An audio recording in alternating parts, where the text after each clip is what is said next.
ಹಿಮಾಲಯದ ಪರ್ವತ ಸರಣಿಯ ದಕ್ಷಿಣ ಭಾಗದ ವಿಸ್ತರಣೆಯೇ ಮಿಶ್ಮಿ ಬೆಟ್ಟಗಳು.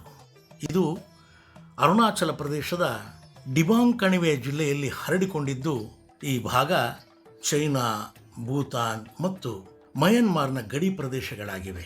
ಮಯೋಡಿಯಾ ಪಾಸ್ ಈಶಾನ್ಯ ಭಾರತದ ಹಿಮಾಲಯ ಪರ್ವತ ಶ್ರೇಣಿಯ ಒಂದು ಪ್ರಸಿದ್ಧ ಪ್ರವಾಸಿ ತಾಣ.